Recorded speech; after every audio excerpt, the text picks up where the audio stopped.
Light rain tapped against the windows as John Miller stepped into Lincoln Elementary, clutching a small gift bag for his daughter. Suddenly, he spotted a woman at the end of the hallway. Elegant black dress, hair swept back perfectly, radiating unmistakable authority. Her eyes made him freeze mid-step. She stared at him for a long moment, then whispered, "John." They stood facing each other across the crowded hallway, and time seemed to stop. She was Kate, his first love from 15 years ago, now transformed into something he'd never imagined. A billionaire CEO standing in an elementary school hallway. Everything was about to get complicated. John Miller had learned to navigate single parenthood like a careful driver on icy roads. Slowly, deliberately, always aware that one wrong move could send everything spinning out of control. At 32, he carried himself with the quiet dignity of a man who'd been tested by life and emerged stronger, if not unscathed. His auto repair shop provided a steady living, enough to keep his 7-year-old daughter Lily in dance classes and ensure she never felt like she was missing anything important. But sometimes, in the quiet moments after Lily fell asleep, John wondered about the roads he hadn't taken, the choices that had led him to this small, stable life that felt both complete and somehow limited. Tonight was parent-teacher night at Lincoln Elementary.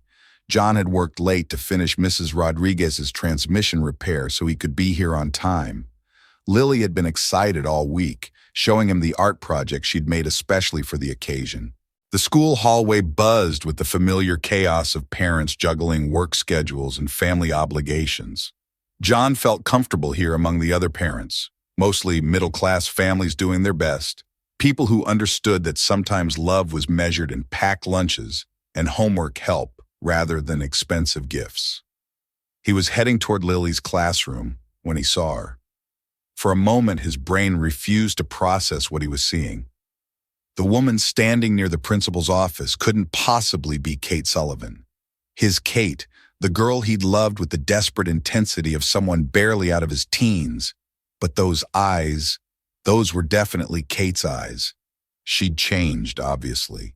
The Kate he remembered had worn secondhand clothes and worked 2 jobs to pay for community college. This woman wore what was clearly a designer dress, carried herself with the confidence of someone accustomed to being the most important person in any room, and had the kind of polished beauty that came from expensive stylists and unlimited budgets. When their eyes met across the hallway, John felt 15 years collapse into nothing. "John," she said, her voice carrying the same slight rasp he remembered, but now tempered with something that sounded like authority. "Kate." He managed her name, though his throat felt suddenly dry. They moved toward each other through the crowd of parents and children, creating a small island of awkward silence in the middle of elementary school chaos. Wow," Kate said, and for just a moment her polished composure slipped enough to reveal the girl he'd once known. "You look older," John supplied with a slight smile. "You look successful." Kate's laugh held a note he couldn't identify. That's one way to put it. They stood there for a moment, both aware that other parents were beginning to notice their reunion. John became suddenly conscious of his work clothes, clean but clearly not expensive, and the fact that his hands still carried traces of motor oil despite his best efforts to scrub them clean. "What are you doing here?" he asked, then immediately felt stupid. "I mean, do you have a child at Lincoln?" "My daughter, Emma. She's in Mrs. Patterson's class." Kate paused. "What about you?" "Lily, 2nd grade, Mrs. Thompson."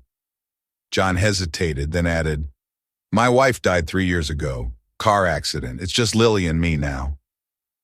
Something shifted in Kate's expression. Surprise, sympathy, something that looked almost like pain. "I'm sorry," she said quietly. "That must be incredibly hard." "We manage," John said, which was his standard response to sympathy. "What about you? Married?" Kate's smile was complicated. "Divorced, 2 years now. It's just Emma and me too." Before John could respond, a small voice called out, "Daddy!" Lily appeared at his side, practically bouncing with excitement. She was still in her dance leotard under her jacket, hair pulled back in the bun she'd insisted on doing herself. "Is this your friend?" Lily asked, looking at Kate with the direct curiosity of childhood. "This is Kate," John said carefully. "We knew each other a long time ago." Kate knelt down to Lily's level with practiced ease. "Hi, Lily. I'm Kate. Your daddy and I went to school together when we were much younger." "Like when you were kids?" Lily asked. "More like when we were teenagers," Kate said, smiling genuinely for the first time since they'd started talking. "That's still really old," Lily announced with 7-year-old logic. John felt his cheeks warm. "Lily," but Kate was laughing, and suddenly she looked exactly like the girl he'd fallen in love with at 17, bright, warm, completely unpretentious despite her obvious success. "She's right," Kate said, standing back up. "We are really old now." The moment stretched between them, loaded with 15 years of unspoken questions. After the parent-teacher conferences ended, John found himself walking with Kate toward the parking lot, Lily skipping ahead to look at the playground in the evening light. "So," Kate said, breaking the comfortable silence that had settled between them, "tell me about your life. Are you happy?" The question caught John off guard with its directness. "Happy? Yes, I think so. Lily makes everything worthwhile. The shop is doing well enough. It's a good life." "But not the life you planned," Kate observed. John glanced at her, surprised by her perceptiveness. "Is anyone living the life they planned at 17?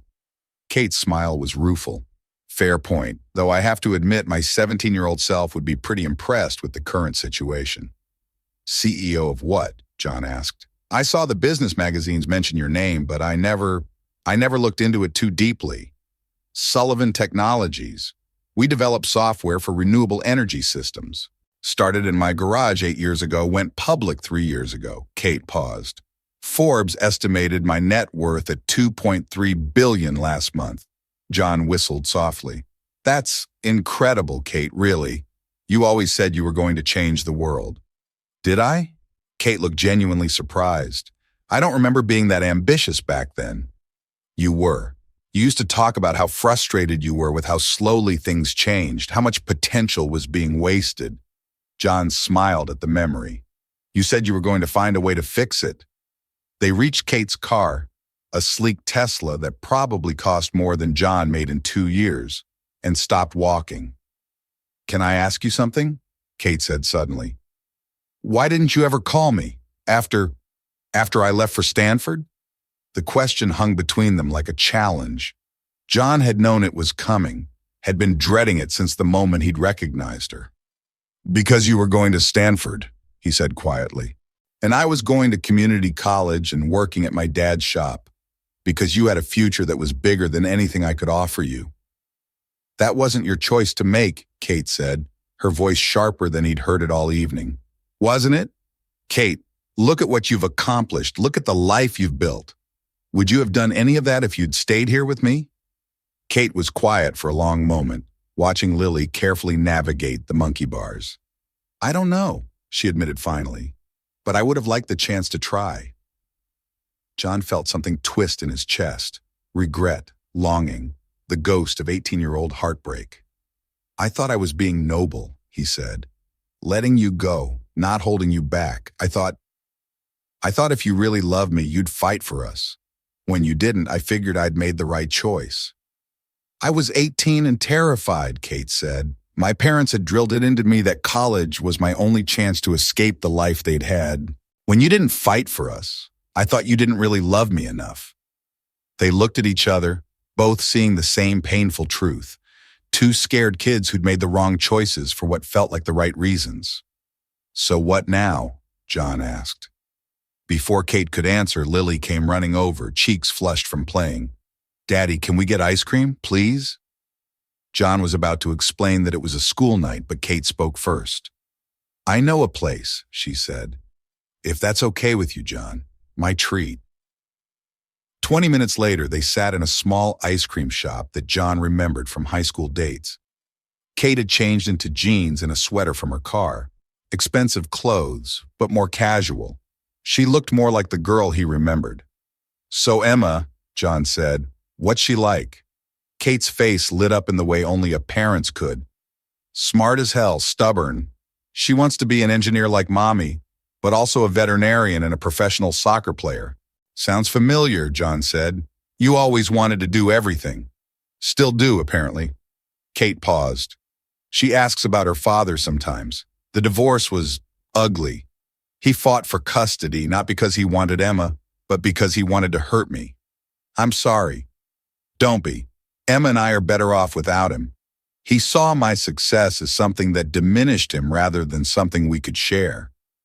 John watched Lily and tried to imagine what it would be like to be married to someone who resented his own child's happiness. Can I ask you something now? Kate said.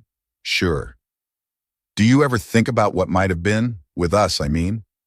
John looked at her, successful, beautiful, sitting in a small-town ice cream shop with motor oil still under his fingernails, and chose honesty. Every day for the first 5 years. Then I met Sarah, and I stopped thinking about the past so much. He paused. But seeing you again, yeah, I'm thinking about it. Kate reached across the table and touched his hand briefly. Me too. But even as she said it, John could see the distance between them, not just the physical space across a small table, but the vast difference in their lives, their worlds, their responsibilities. Some bridges once burned could never quite be rebuilt. The next evening, Kate called John's cell phone. He almost didn't answer. He'd been staring at her contact information for hours, wondering if he should reach out first. Hi, she said when he picked up. Are you free for coffee? I'd like to talk to you about something. They met at a small cafe downtown, the kind of place that served artisanal everything and attracted young professionals and college students. John felt out of place immediately, but Kate had chosen a corner table away from the crowd. I have a proposition for you, she said once they'd ordered. Actually, it's more of an opportunity. John raised an eyebrow. Okay. Sullivan Technologies is expanding into automotive applications, electric vehicle systems, hybrid technology, infrastructure for charging networks.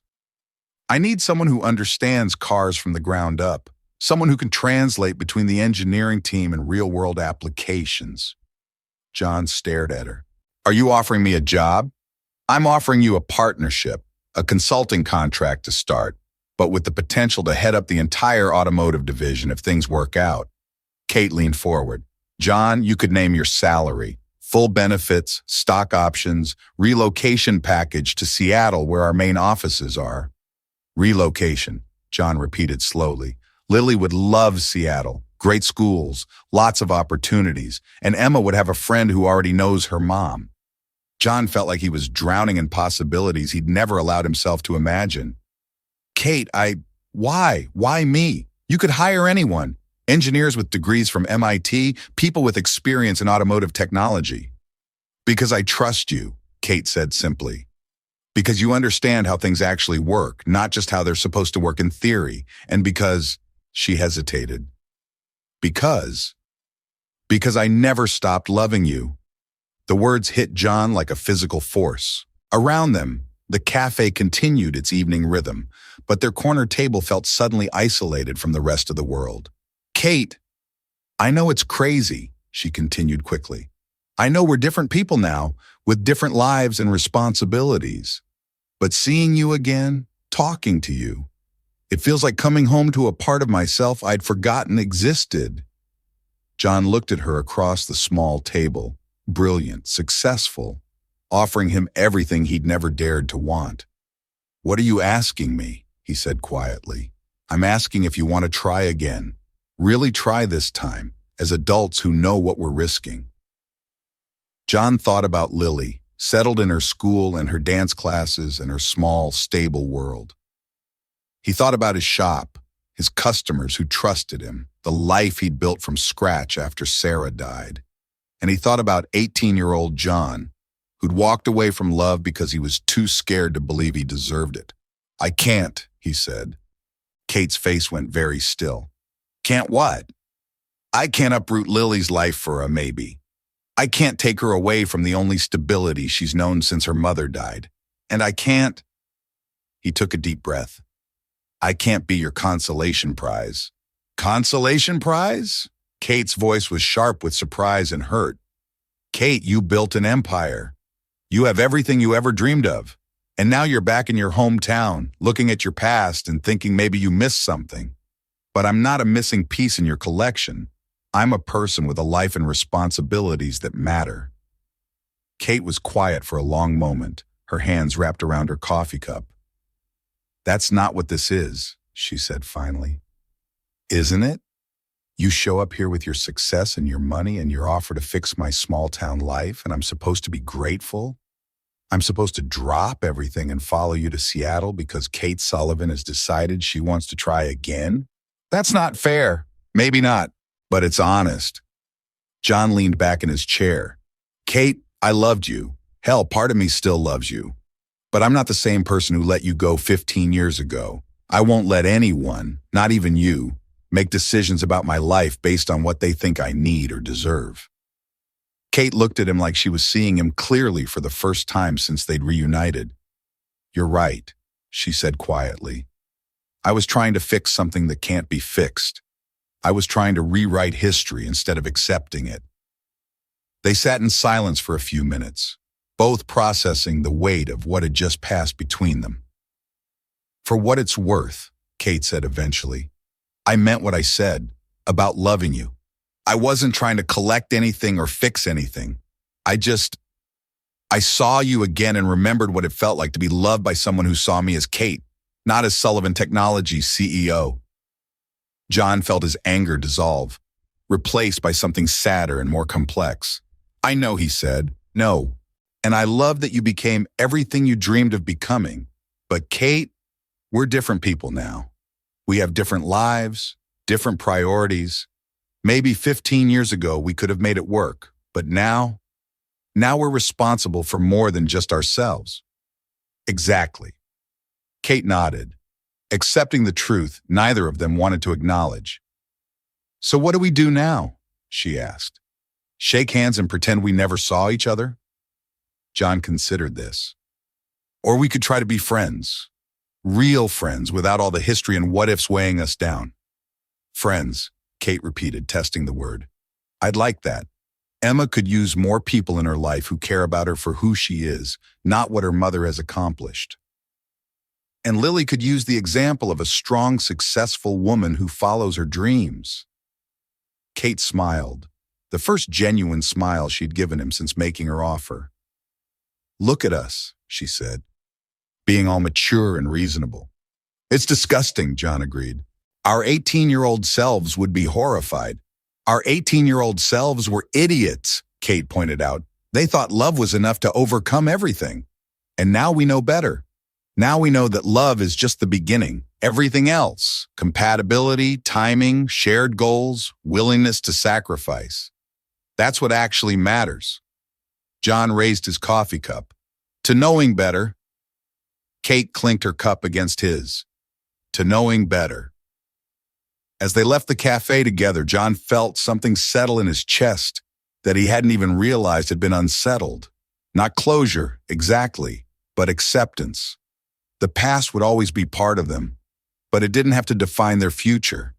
Sometimes the most loving thing you could do was let someone go. And sometimes, if you were very lucky, you got the chance to let them go with grace and gratitude instead of fear and regret. It wasn't the ending 18-year-old John had wanted, but it was the ending 32-year-old John could live with. Over the following months, John and Kate settled into an unexpected friendship. They discovered that removing the pressure of romantic possibility allowed them to appreciate each other in ways they'd never explored as teenagers. Kate would stop by John's shop occasionally when she was in town visiting her parents, fascinated by watching him diagnose problems that stumped younger, more formally educated mechanics. How did you know it was the alternator and not the battery? She asked one afternoon, watching him work on Mrs. Chen's aging Honda. Experience, John said, wiping his hands on a rag. Plus, I listened to how she described the problem. The battery was dying gradually, not all at once. That usually means the alternator isn't charging it properly. That's exactly the kind of practical knowledge we need in the automotive division, Kate said. The offer still stands, without all the other complications. John smiled. I know, and I appreciate it. But my life is here, Kate. Lily's life is here. Sometimes the best opportunities are the ones you don't take. Kate nodded, accepting his choice without argument. This was the difference between their teenage relationship and their adult friendship, respect for each other's autonomy. Their daughters, meanwhile, had developed their own relationship. Emma, at 9, was sophisticated in the way of children raised around adults and adult conversations. Lily, at 7, was pure sunshine and curiosity. Your dad fixes everything, Emma told Lily during one of their play dates. My mom just buys new things when they break. Your mom builds things that help the whole world, Lily replied with her characteristic generosity. That's different than fixing one car. John and Kate exchanged looks over their daughters' heads, both thinking the same thing. Their children were wiser than they'd been at 18. The real test of their friendship came when Kate's ex-husband, Richard, decided to challenge their custody arrangement. He'd hired expensive lawyers and was claiming that Kate's work schedule made her an unfit mother. It's ridiculous, Kate told John over coffee one morning, her composed exterior cracking slightly. I've rearranged my entire life around Emma's schedule. I work from home 3 days a week. I haven't traveled internationally in 6 months, and I've turned down opportunities that would have been amazing for the company. But he's claiming otherwise? He's claiming that CEO responsibilities are incompatible with good parenting, that Emma would be better off in a stable, traditional home environment. Kate's laugh was bitter. This from a man who missed her birthday 3 years in a row because of golf tournaments. John felt anger rise in his chest, not the complicated, confused anger he'd felt during their confrontation at the cafe, but the clean, protective anger of a friend watching someone he cared about being treated unfairly. What can I do? He asked simply. Kate looked surprised. What do you mean? I mean, what can I do to help? Character witness, testimony about what kind of mother you are when you're with Emma and Lily, whatever you need. Kate's eyes filled with tears. She quickly blinked away. John, you don't have to. Yes, I do. Not because of our past, but because it's the right thing to do. Emma is lucky to have you as a mother, and any court that can't see that is broken. The custody hearing was held in the county courthouse 3 weeks later. John took the morning off work to be there, wearing the same suit he'd worn to parent-teacher night months earlier. When Kate's lawyer called him as a character witness, John spoke honestly about what he'd observed. Kate's obvious love for her daughter, her careful attention to Emma's needs and schedule, her willingness to include Emma in age-appropriate aspects of her professional life. Has Ms. Sullivan ever put her business interests ahead of her daughter's well-being? The lawyer asked. Never, John said firmly. In fact, I've watched her turn down phone calls from her office because Emma was telling her about something that happened at school. I've seen her reschedule meetings because Emma had a school play. She's the kind of mother who remembers that her daughter's emotional needs are just as important as her physical needs. Richard's lawyer tried to shake his testimony, implying that John's previous romantic relationship with Kate compromised his objectivity. Mr. Miller, the lawyer said, isn't it true that you and Ms. Sullivan were romantically involved in high school? Yes. And isn't it true that she recently offered you a lucrative job with her company? She offered me a consulting position, which I declined. Why did you decline such a generous offer? John looked directly at the judge. Because my life and my daughter's life are here. Ms. Sullivan respected that decision completely. She didn't pressure me, didn't make the offer contingent on anything, and our friendship continued unchanged. That's the kind of person she is, someone who respects other people's choices even when they don't serve her interests. The judge awarded primary custody to Kate with supervised visitation for Richard. Afterward, in the courthouse hallway, Kate hugged John tightly. Thank you, she whispered. I couldn't have done this without you. Yes, you could have, John said.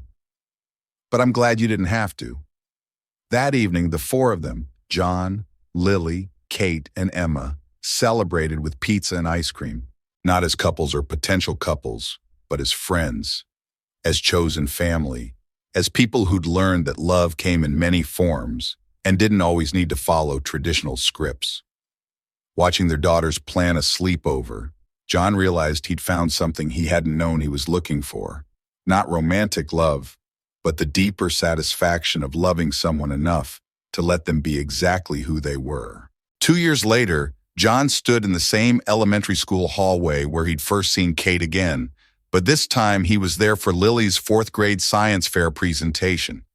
Kate was there too, watching Emma explain her project on renewable energy systems to a group of impressed parents and teachers.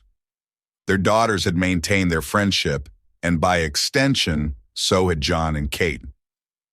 "Look at them," Kate said, joining John near the back of the crowd. "Emma's already talking about MIT. Lily wants to be a veterinarian who also fixes cars," John replied. "She says animals and engines both need people who listen carefully." Kate laughed. "She's not wrong." They stood together comfortably, two single parents who'd learned to navigate co-friendship successfully. Kate's business had continued to grow. She now split her time between Seattle and a satellite office she'd opened in Minneapolis, partly to be closer to Emma's extended family, partly because she discovered she missed the Midwest more than she'd expected. John's shop had expanded too. He'd hired 2 additional mechanics and had started offering hybrid and electric vehicle services, consulting occasionally with Kate's automotive division on real-world applications of their technology.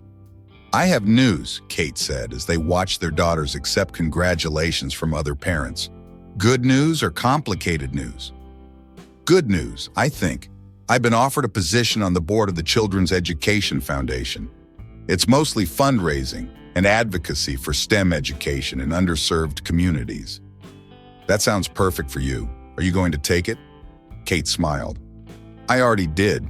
My first initiative is establishing a scholarship program for kids who want to pursue technical education, trade schools, community college programs, apprenticeships. Sometimes the best education isn't the most expensive one." John looked at her with genuine admiration.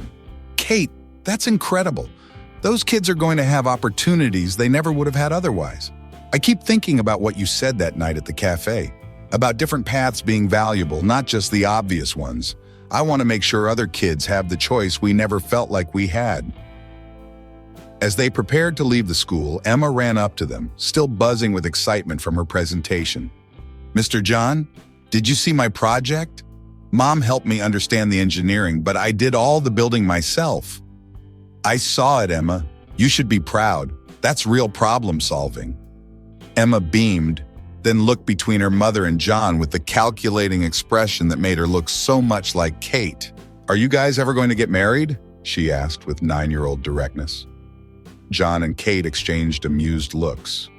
"No, sweetheart," Kate said gently. "John and I are friends. Really good friends who care about each other a lot, but not the marrying kind of friends." "But you could be," Emma persisted. "We could be lots of things," John said, "but we choose to be friends because that works best for everyone. Sometimes the best choice isn't the obvious one." Emma considered this seriously, then nodded. "Okay, but can we still have sleepovers and pizza nights?" "Absolutely," Kate and John said in unison. Walking to their cars, John realized he'd finally learned the difference between settling and choosing.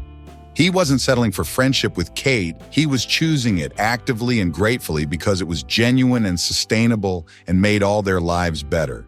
Some love stories ended with weddings, others ended with wisdom. Both could be beautiful. If you believe that the best relationships are built on respect, mutual support, and genuine friendship, whether romantic or not, leave a comment below. And don't forget to subscribe to our channel. We keep the human stories alive. Real people are creating and telling stories, not mass-produced AI.